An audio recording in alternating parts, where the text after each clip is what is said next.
특히 복숭아는 흡비력이 좋고 도장순 발생이 과분하기 때문에 그들지가 많습니다. 절대 그들이 져서는 안 됩니다. 나무 밑에 와보시면은 이렇게 밑에서 봤을 때 각각의 주지와 각각의 어떤 그 잎들이 햇볕을 잘 받고 있느냐 그걸 보셔야 됩니다. 복숭아는 태양이 완성하는 과실이다. 여러분 안녕하십니까, 사과콜라TV입니다. 원래 전반적으로 세균성 천공병이 전국적으로 확산되고 제가 금년도 4월 21일 날 안개처럼 몰려오는 저것은 무엇인가 우려 방송을 제가 내보낸 적이 있습니다.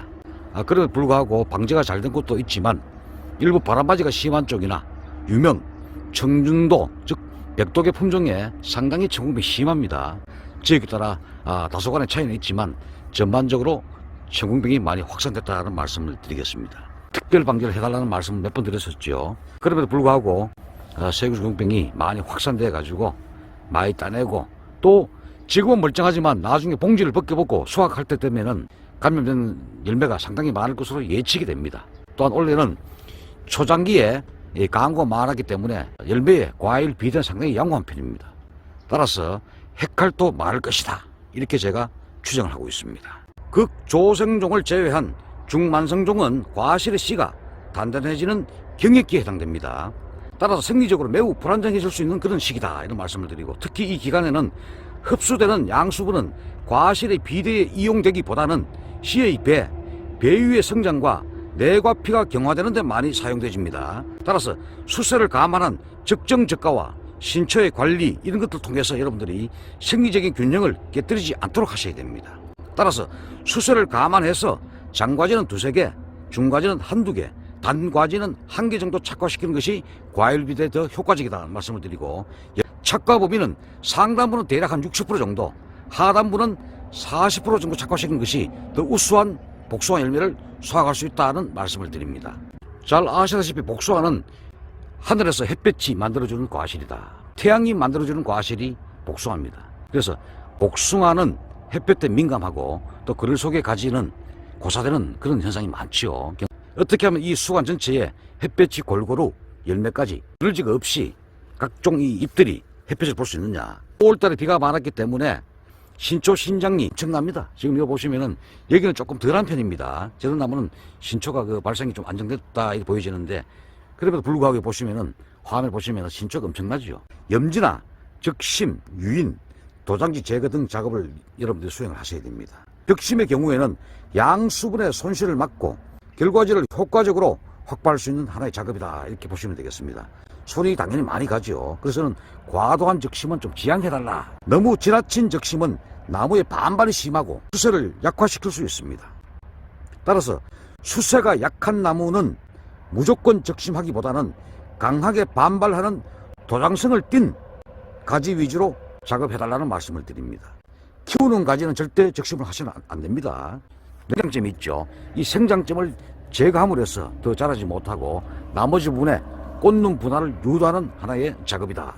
특히 기부 쪽에서 강하게 신장하는 가지는 제거해버리게 되면 그 부분이 이렇게 무효 공간이 되어버립니다. 저는 염지나 유인하는 것이 훨씬 더 좋다는 말씀을 드리고, 등면의 신초는 도장지가 될 확률이 높습니다. 실소 방지나 수세 유지 차원에서 유인하거나 가볍게 적심하는 게 좋습니다. 그러나 복잡한 부분은 여러분들이 원천적으로 제거하셔야 됩니다. 왜? 햇빛이 들어와야 됩니다. 또한 약재의 도달력, 병해충 방제에도 훨씬 더 효과적이죠. 아울러서 내가 충분히 염나무와 공간이 충분하다면 그런 데서 주지가 나왔다. 그러면 그걸 가지고 여러분들이 키워가지고 최대한 공간을 좀 활용해달라는 말씀을 또한 드리겠습니다. 또한 6월달은 경액기, 즉 비대기에 접어들므로 여러분들이 적절한 양수분에 지속적인 공급이 필요하다는 말씀을 제가 또 드립니다. 특히 수분이 부족하게 되면 안 됩니다. 10일 이상 비가 없다면 여러분들이 4일 간격으로 관수를 해달라는 말씀드리고, 그러나 최근에 비가 잦기 때문에 특별히 관수할 그런 부분은 사실 없습니다만 열흘 이상의 장기 비가 없다면 4일 간격으로 여러분 충분한 관수를 하셔야 됩니다. 그래도 비대가 되고, 또한 관수는 핵칼 방지에도 어느 정도 경감 효과가 있습니다. 핵칼의 원인은 생육 초기에 과실의 양수분의 급격한 이동으로 인해서 일어납니다. 핵층의 경도가 급격하게 증가돼서 수분이 빠져나가기 때문에 일어납니다. 핵이 충분히 경화되기 전에 과실의 비대가 촉진되게 되면 많이 일어납니다. 따라서 적절한 관수는 핵칼은 물론 열과 예방에도 상당히 도움이 된다는 말씀을 드립니다. 따라서 한 번에 적과를 종료한 그런 가수원, 과도한 적심 작업을 하신 분, 그런 분들은 열매에 양수분이 집중되기 때문에 해칼이 더 많을 수가 있다. 단 지금은 표가 나지 않지만 봉지 씌우고 난 다음에 낙과되는 현상, 봉지 속에서 낙과되는 현상, 그거를 우리가 확인해 보면은 주로 해칼 때문에 낙과가 많이 됩니다. 또한 개화기 때 저온 때문에 꽃필 때 많이 추웠습니다. 그것 때문에 수정의 어떤 불안정성 때문에 지금은 멀쩡하지만 나중에 6월 25일 이후에 봉지 속에서 낙과되지 않겠느냐, 상당히 많을 걸로 추측을 하고 있습니다. 배수도 중요합니다. 배수가 안 되면 뿌리 호흡 불량으로 또한 생리적인 낙과가 초래될 수 있다는 말씀을 또한 드립니다. 적심보다는 가급적이면 염지 또는 유인 이런 걸 많이 강조드립니다. 적심하게 되면 세력이 약화될 수 있고 전부 도장지죠. 여기서 전부 다 이렇게 적심하는 경우가 있고, 또한 이 기부에서 볼펜 길이로 이렇게 짧게 이렇게 하시면 반발력이 엄청 셉니다. 여기 자르시면은 나중에 여기에서 부초가 또 발생되게 되죠. 그러다 보니까 수관이 전체 복잡해집니다. 그래서 저는 필요 없는 부분은 완전히 다 제거를 하라. 제거하시고, 만약에 필요한 부분이 있다면은 여러분들이 전체 길이에 대략 3분의 1만 적심하셔가지고 반발력을 좀 줄여달라, 그런 말씀을 드립니다. 적심한 농가도 많죠. 그런 농가분들은 1차 적심 후에 나중에 2차 적심을 반드시 하게 되어 있습니다. 일손이 많긴 많습니다.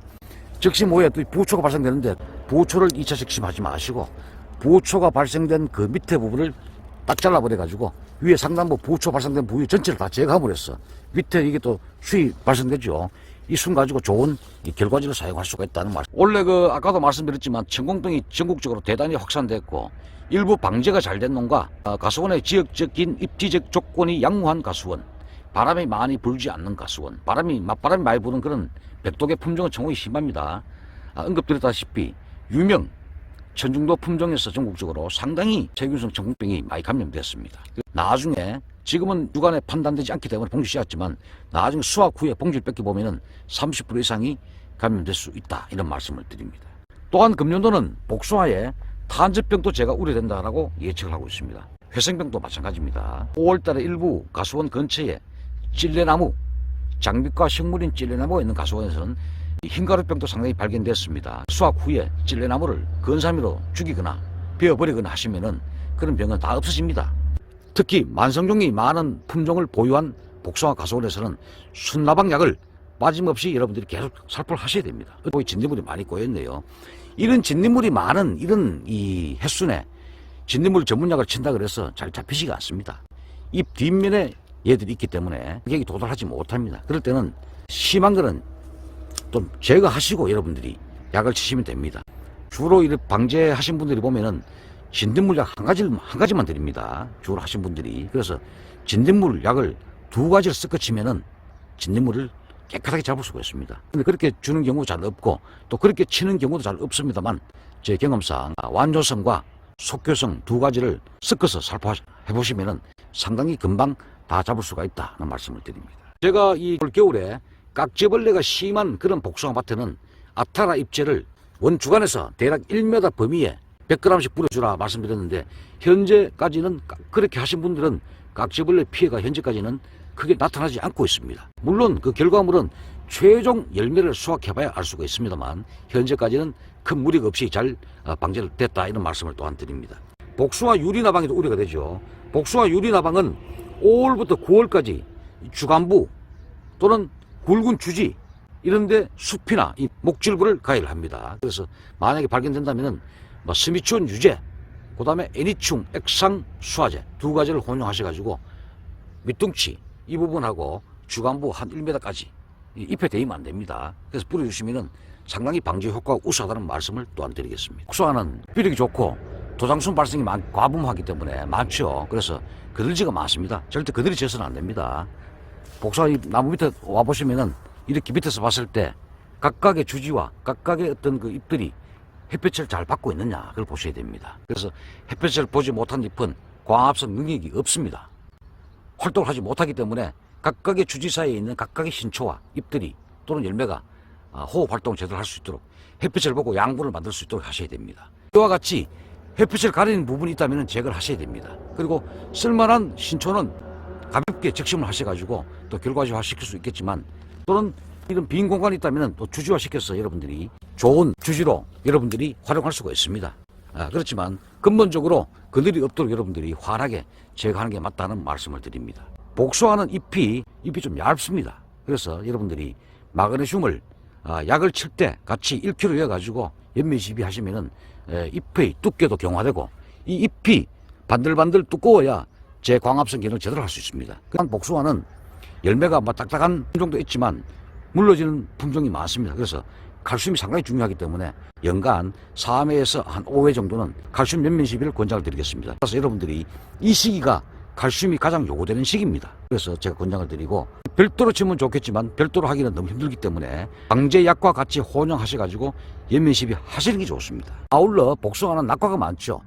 낙과가 우려되는 그런 가수원에서는 칼슘 연면시비를 말씀드렸고 또한 규소, SI 규소를 연면시비를 한 2회 정도 하시면은 낙과 방지에 도움이 됩니다.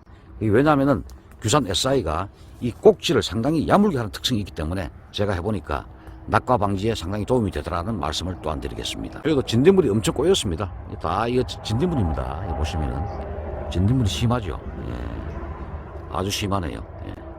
그리고 약재가 좀 덜 맞거나 또한 원래 복숭아에 진딧물이 상당히 많고 또 이 나무는 특히 더 심합니다. 보니까 전부 진딧물이네요. 이파리가 다 뒤로 말려가지고 우리가 진딧물 피해냐 그 다음에 복숭아 잎 오갈병이냐. 복숭아 잎 오갈병은 이 부분이 풍선처럼 빨간색을 나타내면서 볼록볼록합니다. 부풀어 오릅니다. 진딧물하고는 좀 확연히 차이가 납니다. 오갈병은 감염 시기가 한번 다 지나갔고 아직도 진딧물이 신초가 자꾸 발생되기 때문에 심한 농가서는 지효성과 속효성을 두 가지를 같이 혼합해 치시면은 100% 잡을 수가 있고 또한 이와 같은 경우는 제가 하는 게 맞습니다.